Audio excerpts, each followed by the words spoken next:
internetka ayaan baaritaan ka bilaabay markiiba waxa ay soo jiitay Muammar al-Gaddafi oo qaramada midooba horteeda ka cadeynaya in aanay jirin burcadbadeed oo duulaan lagu yahay kheyraadka Soomaalida. waana nin wax badan ka ogaa dunida qarsoon iyo qaabka la isu shirqoole ee mareegaha la isugu qoolo. hawshase waa duulaan ka weyn kheyraad. waxa aan doonay inaan wax ka sii ogaado sababta ciidamada intaani la eg oo weliba heeganka sare ku jira ay u joogaan badda. judhiiba waxaa muuqatay in loo buunbuuniyo si weyn qadiyadda burcadbadeedka ee ka dilaacday badweynta India.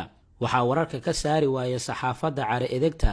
waxaa laga qoray in ka badan 100 buug oo ay qoreen qoraayadii ugu saameynta badnaa, waxaanay ciwaan ay kaga dhigeen Piracy at Sea, New Laws at Sea, Terror on High Seas, History of Somali Piracy iyo kuwa kale. tiro ma lahan buugaagta laga qoray. qaramada midoobe ayaa go'aamo ka soo saartay in ciidamo la geyn karo.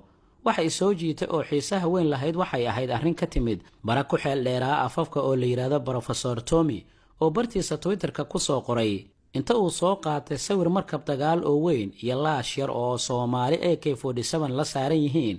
waxaan difaacinaa adeegsiga afka ee lagu xadgudbayo. kee ayaa burcadbadeed ah labadan? ma markabka weyn mise laashka yar? dunida aynu maanta noolnahay wixii la doono ayaa dadka la aaminsiiyaa.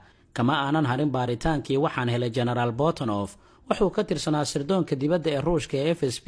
warbixin uu siiyay madaxdiisii oo ay daabacday mareegta WikiLeaks ayaan xog ka soo dhiraandhiriyay. warbixintaasi waxaa lagu sheegay inuu halkaasi ka soo baxayo nacab dunida halis ku ah in laga hortagaana ay lama huraan ay tahay. waa maxay nacabka la sheegayo ee dunida bedelaya?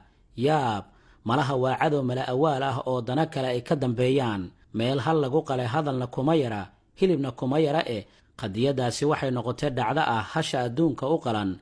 hadalhaynteeduna ma aysan yarayn oo dadyo badan ayaa xiiseynaya inay ogaadaan sababta ciidanka xooggaasi lehi u joogaan bad yar oo badda cas oo kale ah oo ay ku meersan yihiin dowlado awood ahaan aad u burburay sida Yemen iyo Soomaaliya.